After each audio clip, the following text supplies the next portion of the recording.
안녕하십니까. 노동운동가 이상무의 노동이야기. 오늘도 송주명의 노동이야기입니다. 여러분 잘 부탁드립니다. 자, 근무 중! 기상무. 헷갈렸습니다. 기상무입니다.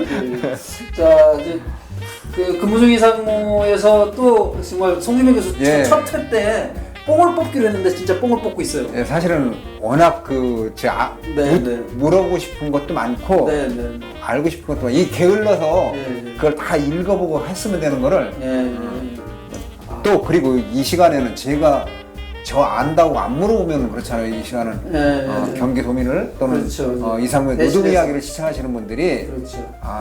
송주명 교수가 나왔는데 그분이 뭘 했는지 이거를 보다 많이 알 수 있도록 하기 위해서 자꾸 제가 좀 끌어가고 있는 거고 그 중에 제가 궁금하기도 하고 또 그 핵심적으로 하셨던 역할 중에 하나가 한신대학교 교수를 하시면서 2009년도 김상곤 교육감이 당선되는 그 과정에서 당선되고 나서 경기교육청에 들어가셔서 그 일정 정도의 역할을 하신 걸로 알고 있어요. 그 당시 이제 내세웠던 것들이 그 혁신학교라고 하는 단어가 나왔었고, 또 창의지성 교육이라고 하는 말도 나왔었고, 또 민주주의 학교, 뭐 이런 민주시민교육, 뭐 이런 용어들이 있었는데, 거기에 가장 핵심적으로 사업을 추진했던 것으로 제가 알고 있어서 그러한 내용에 대해서 좀 저도 알고 또 이 방송을 시청하시는 우리 시청자분들도 좀 알 수 있도록. 말씀하시기 전에 지금 들어가셔서 하신 그 일을 보니까 김상문 교육감은 그냥 그 교육감으로서 그냥 얼굴이시고 실질적으로 김상곤 교육감의 상표가 될 만한 발음이 어떤 레떼르 이런 것들은 다 이제 기획하시고 추진하고 이러고 하신 거네요. 예, 그렇다고 보시면 꼭 그런 건 아니고요. 우리 이 김상곤 교육감은 저는 교육감인데 혼자 다 하신 줄 알았어요. 아닙니다.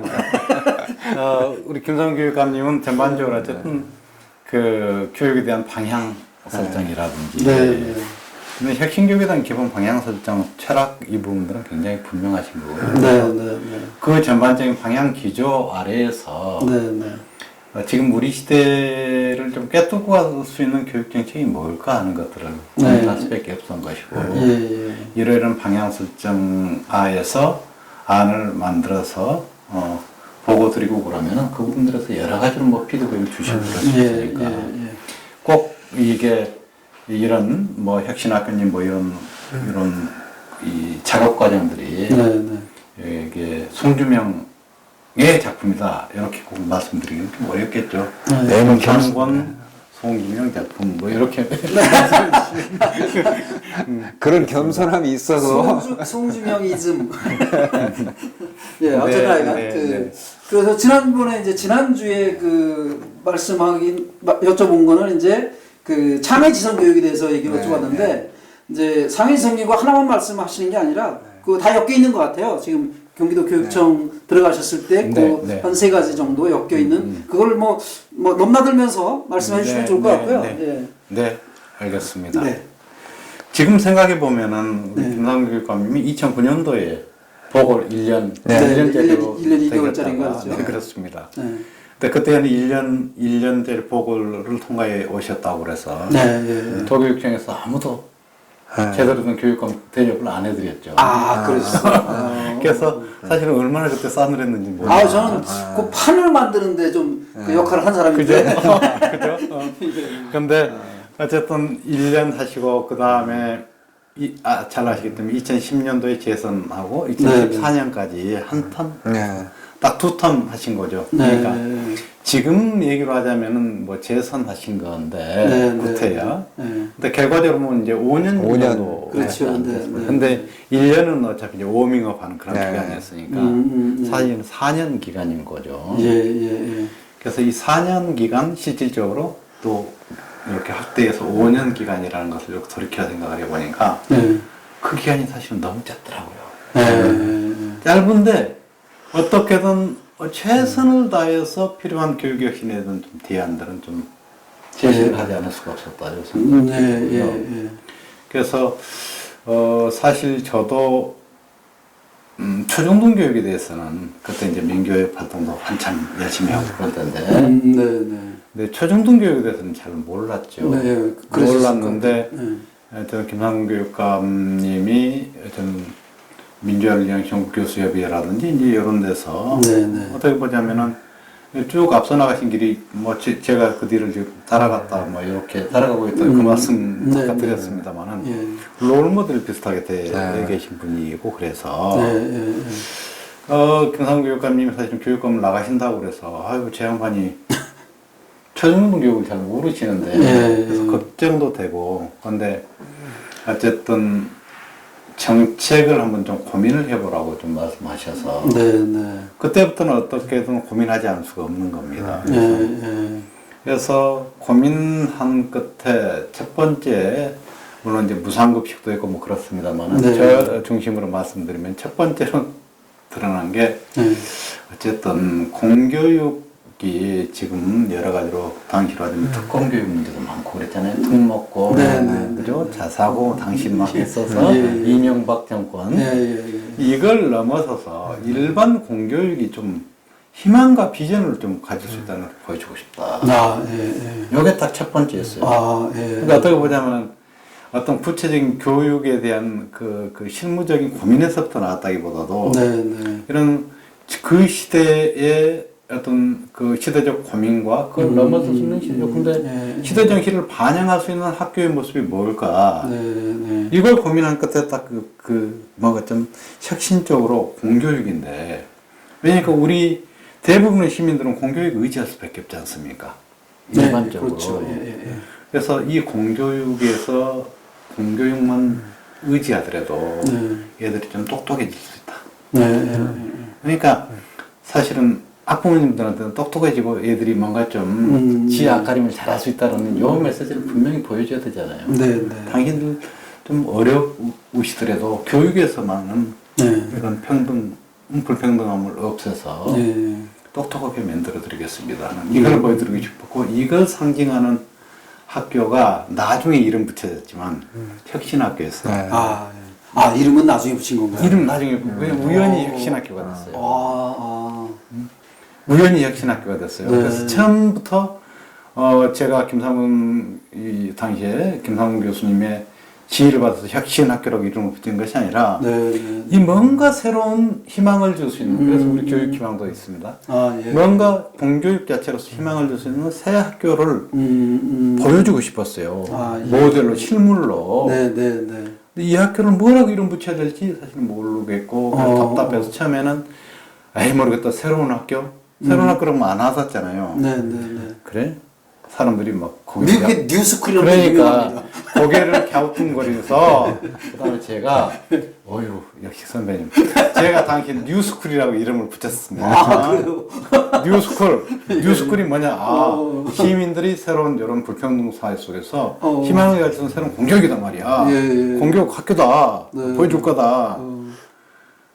그런데 거기까지는 좋았는데 사람들이 다 그 얘기에 대해서 화를 내는 거예요. 왜 화를 내느냐? 도대체 선거를 하겠다는 인간이 웬 영어냐는 거예요. 선거 홍보에다 뉴스쿨이라고 쓰면 누가 알아주냐는 겁니다. 그래서 엄청나게 야단 맞고 관계자들도 엄청나게 야단을 맞고 그러면서 그 관계자들이 나한테 숙제를 내주는 거예요. 빨리 송주명 교수님은 우리가 좋다고 2시간 정도는 기다려 주시니까 장명 빨리 나오지 마라. 나가서 당신은 제가 담배 피고 있습니다. 나가서 빨리 장명을 해보라는 겁니다. 그래서 매일매일 막 고민했을 거 아닙니까? 그런데 막판에 탁 떠오른 게 혁신이었어요. 혁신. 야, 어쨌든 송주명 교수님 머릿속에서 이제 고민 끝에 나오는 거네요. 갑자기 혁신이라는 말이 팍 떠올랐어요. 그런데 사실은 혁신이라는 말이 내 마음에 쏙 든 얘기는 아니었어요. 솔직히 말씀드리면. 그랬는데 그 가서 이제 2시간이 다 지났으니까 가서 마음에는 안 들지만 혁신학교 그러니까 갑자기 그래서 박수 나서 통과돼 버린 거예요. 그래서 저도 이제 늦게 나왔어요. 약간 지금도 살아있잖아요. 지금도 그러니까. 있죠. 네. 그래서 그냥 혁신학교는 이름이 통과가 돼버린 거고요. 네, 네, 그 다음에 여기 혁신학교라는 이름이 있어서 사실은 지금 혁신교육이란 말은 2010년도에 네. 김상곤 교육감이 김상곤표 교육정책을 통합해서 네, 네. 어떤 철학을 부여할 거냐, 네. 그것을 통합한 네이밍을 어떻게 할 거냐를 하면서 혁신교육이라는 말이 나온 겁니다. 이건 이제 흐름인 거고, 근데 혁신학교가 그래서 1번 작품입니다. 네, 그래서 네. 혁신학교는 아까 말씀드렸지만 첫 번째 솔직히 말씀드리면은 아마도 모르겠습니다. 일선이 우리 정교조 선생님은 조금 싫어하실지도 몰라요. 그런데 네. 그러니까 저는 첫 번째 시작한 게 아까 똑똑한 아이들을 만들어줬어요. 네, 네. 똑똑한 시민. 네. 응? 그 말씀드렸지만 그러려면은 정면 승부를 해야 된다고 생각을 해서 공부에 대해서 예. 새로운 이야기를 좀 해야 되겠다. 공부. 네. 아이들을 교과서 가지고 외우게 만들고 진도 가지고 윽박 지르는 이런 교육이 아니라 네, 네. 공부가 뭔가 좀 생각을 키우는 공부로 바꿨으면 좋겠다. 암기 교육이 아니라 생각을 키우는 교육으로. 네, 네. 그렇게 하면서 이 생각을 통해서 아이들이 진짜 좀 혁신할 경우는 좀 제대로 되는 윽박지름을 당하는 그런 공부가 아니라 그 생각을 통해서 자기도 발견하고 공부의 즐거움도 또 느끼게 되고 하는 이런 공부를 좀 선결했으면 좋겠다는 생각을 했고요. 그때 그 부분들을 좀 뒷받침할 수 있는 게 요컨대 제대로 된 인문교양교육 그런 생각을 했어요. 그러니까 요즘에 인문교양 교육 그러면 대학 그 다음에 일반 시민교육 이런 데서만 이렇게 돼 있잖아요. 그런데 당시에는 어쨌든 그 인문교양교육의 핵심을 초중등 교육을 좀 데리고 왔으면 좋겠다.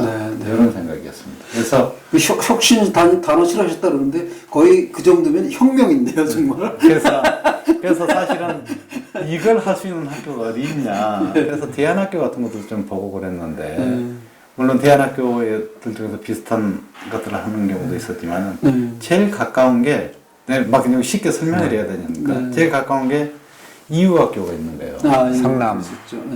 그래서 이유학교도 사실 가보기도 하고 제가 검토도 하고 그랬습니다. 근데 지금은 이제 이유학교가 이제 혁신학교 되면서 이제 사실은 많이 조금 보편화됐죠. 근데 당시의 느낌은 뭐였냐니까 산속에 있는 이른바 진보적인 사람들의 특수 엘리트 학교로 엘리트 학교. 엘리트 학교로 그런데 교육 과정을 보니까 그나마 내 고민에 상당히 가까이 와 있어요. 교육의 내용이라는 거죠. 단지 얘들을 진도로 해서 교과서 중심으로 외워라 여기 아니라 토론도 하고 생각도 키우고 여러 가지 다른 실천 체험도 하고요. 그러면서 결과적으로 아이들의 이 독립적인 사고를 키워냈습니다. 이런 프로세스더라고요. 그래서 제 그때 혁신학교에 대한 문제의식을 간단하게 한번 설명해봐라. 그러면은 저 산속에 있는 이유학교를 이 저작거리에 있는 공교육학교로 데리고 싶다. 이걸로 설명을 했어요. 그러니까 이유학교는 하면 좀 알잖아요. 그래서 제 말씀은 어떤 거냐니까 그때 혁신학교에 대한 문제의식은 딱 그런 게 있었단 말이죠. 근데 문제는 혁신학교를 만드는 과정이 사실은 제 혼자 만드는 게 아니지 않습니까? 당시 혁신학교 학교 현장에서 또 실천을 했던 선생님들도 계시잖아요. 그렇죠. 이분들하고 조우하면서 협력작으로 만들어진 게 혁신학교였어요. 그런데 이 협력작을 하셨던 일선의 선생님들은 그 당시도 그렇고 지금도 좀 그러신 것 같은데 지금은 좀 안 그러신 분도 계십니다만은 공부라는 부분들을 직접 하는 것에 대해서 조금 조심스러워하시더라고요. 그때 그 현장에서 이런 새로운 학교 운동을 하셨던 선생님들이 그러면서 이분들이 주로 어프로치라는 것은 학교 문화를 바꾸겠다. 민주적인 문화, 또 교사들 간의 협력적인 문화. 그것도 필요하죠. 필요합니다. 필요하죠. 그래서 이 부분들 중심으로 해서 결국은 교육 과정이 조금 더 업그레이드되게 할 수 있게 있으면 좋겠다는 이런 어프로치였어요. 그러니까 저는 약간 좀 방향이 좀 완전 방향이 다르다 그러면 접근법이 좀 다른 거죠. 목표는 동일한데 이 두 목표 학교가 만나서 네. 혁신학교를 2009년부터 만들기 시작했습니다. 예. 그래서 이렇게 2009년 만들기 시작하고 2010년 선거에서 이기고 그다음에 혁신학교, 혁신교육이라는 것을 띄우고 네. 그러면서 2010년 선거를 할 때에 네. 좀 더 김상곤 선생의 혁신교육의 목표와 지향이 분명히 됐으면 좋겠다는 이 방향을 느끼고 이 부분들을 교육감한테 보고를 드리고 네. 1번 목표를 조금 더 분명히 해야 되겠습니다. 그러면서 그때에 말씀드렸던 게 창의적 지성교육이에요. 창의적 창의적 지성교육. 아, 예. 당신은 길죠. 네. 그래서 이 너무 길다고 그래서 줄여서 나중에 창의지성. 창의지성 교육. 예. 네. 그래서 창의적 지성교육의 그 코어는 뭐냐? 공부를 더 직격하겠습니다. 그래서 경기도에서는 진짜로 공부를 보편적인 공교육학교에서 공부의 질 자체를 업그레이드 시키는, 선진화시키는 이것을 만들어야 되겠습니다. 이게 1번입니다. 네. 그러니까 혁신학교를 이렇게 여기저기 만드는 것도 진짜 중요한데 네. 이것만으로는 이것은 하나의 모델 파일럿 스쿨인 거고 일반적으로 어쨌든 경기교육에서는 모든 공교육학교가 이제는 암기교육이 아니라 생각교육이라는 교육하고 이런 교육의 전범들은 사실 유럽 가면은 유럽 엘리트 학교들은 꽉 찼습니다. 네, 그랬어요. 그리고 사실은 뭐 미국이나 보면은 굉장히 괜찮은 보딩 스쿨의 교육 과정의 핵심 포인트가 이런 부분들이에요. 생각을 키우는 포인트들이요. 생각 키우는 공부. 네네네. 그래서 이 부분들을 요컨대 지성을 키우는 거죠. 그러니까 단지 어떤 사고력을 키운다, 기능적인 그런 것들만 키우는 것이 아니라 그래서 이 부분들을 본격적으로 좀 직격을 하겠습니다. 그래서 2010년도 선거가 끝나고 나서 1번이 그 이전에는 1번이 아마 혁신학교였을 텐데 2009년도는 1번이 창의적 지성교육이 됐어요. 2번이 혁신학교가 되고. 이제 그러면서 이제 창의지성교육을 이제 계속적으로 연구했는데, 어쨌든 포커스는 바로 그 부분입니다. 이제 암기에서 생각으로. 공부의 질을 업그레이드 시키자. 그래서 그러면 생각이 뭐냐 하는 것을 이제 2010년부터 쭉 연구하면서 2011년도에 이제 해외 케이스도 벤치마킹을 좀 하고요. 2011년도에 국제심포지움, 경기도 교육청이 하는 국제심포지움이 킨텍스에서 크게 열렸거든요. 그때 가서 최초로 이제 창의지성 교육이 뭐냐 하는 것을 발표했습니다. 그러면서 어쨌든 거기서 핵심은 뭐냐니까 역시나 생각이다. 생각이 뭐냐 하는 것을 얘기하는데 생각의 1번은 뭐냐니까 좀 통찰력이 있는 아이들을 키웠으면 좋겠다. 통찰력. 그래서 요컨대 어떤 구체적인 자기가 어떤 것을 꼭 해보지 않더라도 요컨대 꿰뚫어 볼 수 있는 그런 능력들 있잖아요. 이런 부분들은 굉장히 중요한 게 독서, 토론, 또 사람들과의 이런 뭐라고 할까 좀 사상적인 교류 이런 부분들 굉장히 중요하지 않습니까? 요게 첫 번째고 두 번째는 이제 기획 능력이에요. 두 번째. 앞으로 가면 갈수록 우리 시대라는 것은 불확실성 시대다. 기후도 그렇고. 그러니까 요컨대 답이 정해져 있는 게 없는 시대로 우리는 살아갈 수밖에 없다. 우리 아이들이 그렇지 않습니까? 그렇죠. 그런 측면에서 뭐가 중요하다고 생각했냐니까 답을 정해주는 교과서는 이제는 의미가 없다. 이제는 아이들이 문제가 무엇인지를 파악하도록 해주자. 문제가 무엇인지. 내가 부딪히고 있는 문제가 무엇이? 근데 문제의 본질을 정확하게 캐치를 할 수 있으면요. 집요하게. 캐치를 했으면 거기에서 문제를 해결할 수 있는 것을 실마리에 적어도 60% 이상은 나옵니다. 그러니까 근데 문제는 정확하게 문제가 뭔지를 모르다 사람들 어버버도 당해버리는 거잖아요. 그래서 문제를 정확하게 포착하는 능력, 그로부터 문제를 해결하는 능력까지 세트로 이렇게 이런 영향을 갖도록 하죠. 이게 두 번째 기획 능력이군요. 세 번째는 또 뺄 수가 없는 부분들이 민주시민으로서 살아갈 수 있는 능력.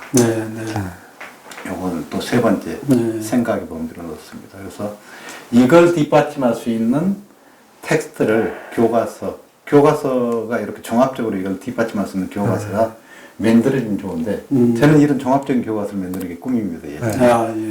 그런데 그런 교과서가 없으니까 일단은 원 텍스트라 좀 끌어들이자. 그래서 고전 명저 이 부분들을 굉장히 강조하기 시작했고요. 읽기. 그다음에 두 번째가 체험. 체험. 세 번째는 뭐냐니까 문화예술 감상, 문화예술 작품들이죠. 네 번째는 사회적 실천. 여기는 노동도 들어갑니다. 여기 노동 노작. 그 다음에 뭐냐니까 뭐 공예 활동 이런 것도 들어오고 또 사회적으로 어떤 이렇게 의미 있는 실천 활동을 세팅해서 해보는 거. 요 네 개의 텍스트를 이렇게 전제로 해서 살아있는 텍스트를 조금 더 교육으로 좀 끄집어들여서 궁극적으로 이런 것 속에서 발견된 생각의 씨앗들을 토론을 통해서 업그레이드 시키도록 하자. 그러면 통찰력과 기획력뿐만 아니라 요컨대 저는 시민으로서 자질 요걸 얘기했는데 요것 중 굉장히 중요한 부분들은 뭐냐니까 요컨대 연대력, 그죠? 또 아까 좀 얘기했던 실천력, 연대력 이런 부분들이 굉장히 중요하겠고 또 한편으로 어쨌든 새로운 어쨌든 사회로의 재구성을 이렇게 주도해 나가신 책무성 그러니까 이런 부분들이 굉장히 좀 중요하다고 생각을 해서 그 부분들을 중심으로 이제 기본 세팅을 했죠. 그런데 이제 그렇게 해서 이제 2012년부터는 혁신학교에 대한 정의도 이제 분명해집니다. 그래서 혁신학교를 그 이전에는 여러 가지 그냥 문화를 바꿔서 교육과정의 다양성을 추구한다 이렇게 이 정도로 정리를 했는데 그 다음에는 창의성 교육이라는 기본 목표가 분명해지니까 다른 어쨌든 우리 혁신학교를 만드는 분들이 함께 머리를 맞대고 정리한 것이 혁신학교란 이거 참 재밌습니다. 혁신학교란 첫 번째 학교장이 마음껏 전행하라는 학교에서는 안 된다. 권한이임을 해주는 거예요. 임파워먼트. 첫 번째. 두 번째는 뭐냐니까 그 위에서 교사와 학교 구성원이 민주적 자치공동체를 구축해야 된다. 두 번째. 세 번째는 뭐냐? 선생님들이 민주적 자치공동체를 이렇게 구축했으면은 그 위에서 선생님들이 해야 될 것 뭘까요? 공부하시라. 전문적 학습 공동체를 가야 된다. 공부해야 된다. 공부한 만큼 아이들 다가가는 게 달라진다. 실제로 좀 더 공부를 많이 해야 쉽게 가르칠 수 있어요. 그렇습니다. 그렇습니다. 그래서 창의성 교육이라는 것도 본질은 뭐냐니까 선생님들이 공부한 만큼 되는 거거든요. 선생님들이 공부하고 고민하고 선생님들 생각이 살아있는 부분들을 가지고 아이들을 만나려고 하면은 복잡하게 이렇게 창의성 교육을 구조로 설명 안 해도요. 문제는 자연스럽게 해결될 수 있습니다. 그래서 어쨌든 선생님들 함께 공부할 수 있는 전문적 학습 공동체가 세 번째 특징이고 네 번째는 그걸 통해서 궁극적으로는 교육의 질, 그리고 공부의 질을 업그레이드하는 창의성 교육을 구현하는 학교. 이렇게 이제 2012년부터 2015년, 14년 정도까지 그때 혁신학교에 대한 기본적인 게 그렇게 이제 진행이 됐죠. 하여간 그거를 지금 뭐 원고를 보는 것도 아니고 지금 한 10년쯤 전 얘기잖아요. 이걸 그냥 조목조목 다 그때 얼마나 그 머릿속에 그 깊이 고민하면서 그런 것들을 만들어내셨는지 고민이 엄청 많았고 공부도 많이 했습니다. 그러니까 저 같은 경우도 이제 방금 말씀하신 혁신학교에서 이제 선생님으로 일했던 분, 또 평교사였다가 교장하고 교장 선생님이 따라 다시 평교사로 와서 하고 있는 이제 혁신학교에서 그런 선생님 알아서 이제 산에를 같이 다니는 사람이 하나 있고 거기서 얘기를 들어요. 초등학교인데 아이들한테 이 교과에 매이지 않은 걸 이렇게 할 수 있는 것. 그것이 이제 애들이 이제 생각을 키워주는 이 얘기를 이제 들으면서 실제 혁신학교가 어땠었는지 또 제가 화성에 살았었잖아요. 화성에서는 또 창의지성 지원센터? 창의성 교육 도시라는 게 만들어졌고 그걸 이제 전반적으로 지휘하는 것이 창의성 교육 지원센터예요. 그 역할을 하는 분들을 주변에서 같이 알고 지내서 근데 신영택 선생이 그거 맞습니다. 신영택 선생이 그때 우리 이제 전문위원으로 오셔서 이 양반이 맡았던 게 학부모 쪽. 학부모 또 지역 사업이구나. 지금도 그렇게 하고 있는 것 같아요. 지금 어디 센터장 지금부터 센터장 하시는 것 같던데요? 그러고 있어요. 우연히 한번 만났어요. 그 지금 그것이 이제 시간은 좀 많이 가긴 하는 것 같은데 짧게 좀 줄이기 위해서 그게 교수님께서 그 김상곤 표, 네. 이 교육 그걸 만들어내기 위해서 지금 많이 고민하신 얘기 하셨잖아요. 그렇죠. 이게 이제 경기도 교육청에서 살아있는 것과 혹시 민들레 호실처럼 퍼져나가 있는 것도 혹시 그 짧게 설명해 주시나요? 네네. 그래서 사실 이게 약간 시간이 너무 짧다라 그 말씀드렸잖아요. 네네. 근데 창의지성 교육이라는 것은 완전히 새로운 교육 시스템이어서 네네. 사실은 선생님들이 준비가 전혀 안 돼 있는 그런 그런 새로운 화두였어요. 예, 그래서 만약 선생님들은 사대 교대에서 이렇게 공부해 오신 분들 교원 아니잖아요. 바로 그런 면에서 이제 간극이 있었거든요. 그 간극이 있어서 사실 아까 화성 창의성 교육 도시 말씀하셨지만은 그 간극이 있어서 간다기보다는 그렇게 도교육청에서 이런 창의성 교육이라는 것을 발표함과 동시에 이것이 일거에 도에 각 학교에 시달돼 가지고 일거 실현될 수 있을 거라고 나는 생각하지 않았습니다. 그래서 동시에 추진했던 게 이 부분이 하나의 모델이 필요하겠구나. 성공 모델이 필요하겠구나. 그래서 도교육청으로 정책화하면서 한 가지는 화성시가 굉장히 적극적이어서 화성시를 창의지성 교육 도시로 지정을 하고 제가 교육감의 이제 대리인으로 직접 거기 가서 이제 진두지휘를 한 거죠. 화성시 창의지성 교육 지원센터 센터장으로. 그래서 그때 이제 탑 가버넌스로 이제 시장, 그다음에 그 교육지원청에 이제 교육장, 저 그렇게 해서 화성 이제 교육 정책들을 쭉 결정을 했는데 그렇게 해서 어쨌든 나는 화성에서는 상당히 많은 어쨌든 그 성과들이 있지 않습니까? 모델들이 나는 만들어졌다고 생각을 하고요.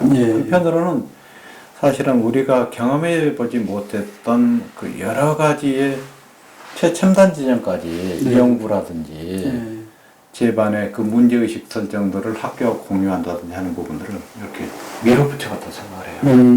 그 경험이 대단히 나는 중요하다고 생각을 하는데 사실 이제 안타깝게도 경기도 교육청에서는 뭐 경기도 교육과정 만들어지고 거기서 핵심 내용이 창의성 교육으로 들어가기도 하고 그랬는데 2014년 지나서 2015년도에 2014년도죠? 2014년도에 이제 교육감님이 바뀌면서 경기도 교육청에서 1번이던 정책 목표가 1번이 아니게 된 거죠. 정책 목표에서 일단 빠지게 됐습니다. 그러게 됐는데 사실은 화성에서 이렇게 모델을 좀 구축했다고 말씀드렸지 않습니까? 이 모델을 구축하는 과정에서 뭐 경기도 내에서 뭐 성남이라든지 뭐 여기저기에서 어쨌든 벤치마킹을 그때 해갔던 그런 축이 있고 또 하나는 또 전국적으로도 어디 전남에서도 경남에서도 와서 센터에 와서 좀 어떻게 이런 부분까지 갔느냐 배워가기도 하고요. 근데 어떤 중요한 부분들은 우리 경기도교육청에서는 이 정책 목표가 일단은 우선순위에서 빠지게 됐는데 동시에 2014년 이제 선거가 끝난 다음에 서울시교육청의 조영교육관님은 바로 선거에서 이기고 난 다음에 새로운 교육 목표 설정, 핵심 미래 교육을 어떻게 추진할 건가 이제 그런 부분들을 이제 연구하기 위해서 센터를 직접 방문해서 여러 가지 부분들을 뭐 브리핑도 받고 가셨죠. 그래서 지금도 어쨌든 서울시교육청의 초등학교의 혁신학교 정책 목표는 창의성 교육 실현입니다. 명문화되어 있고요. 그렇습니다. 큰 역할 하셨습니다. 그 당시 이제 뭐 김상원 교육감님이 교육감을 한 번 더 하셨거나 그랬으면 이제 경기도 교육이 훨씬 더 많이 퍼져나갈 기회가 있었을 것 같은데 말씀하신 대로 이제 딱 한 번 반, 5년만 하시는 바람에 이제 그리고 더 큰일 하시겠어 이제 사실은 나가신 게 이제 경기도 교육 입장에서 보면 조금 아쉽기도 거죠. 아쉽죠. 그래서 창의성 교육이 이렇게 사실은 이 경기도 화성에서는 계속 실험이 뭐 선도적으로 되고 있었지만 경기도 교육청에서는 좀 무르익지 못했잖아요. 그래서 이제 제가 고민을 했던 게 뭐냐니까 아까 그 말씀입니다. 혁신학교에 대한 제안이 말씀드리면서 선생님들이 굉장히 민주적 분위기 속에서 스스로 적극적으로 공부하는 분위기가 형성되면은 자연스럽게 창의성 교육은 실현될 거다. 이런 구도 속에서 나왔던 또 하나의 화두가 뭐냐니까 학교 민주주의입니다. 학교 민주주의. 예. 교장 선생님이 학교를 윽박지르고 좌우하는 것이 아니라 학교가 선생님들의 공동체로 선생님들의 민주 공동체로 만들어지고 그 위에서 선생님들이 공부할 수 있는 분위기와 구조가 형성되면은 창의성 교육이 자연스럽게 어느 정도 접근해 갈 거다. 그런 이제 믿음으로요. 네, 그래서 2013년부터 한 14년 정도까지는 그 학교 민주주의 하두를 적극적으로 이렇게 밀어갔던 그런 경험이 있습니다. 혹시 한두 가지, 하나만 네, 시간이 좀 많이 가니까? 얼마나 좀 되는지 모르겠는데.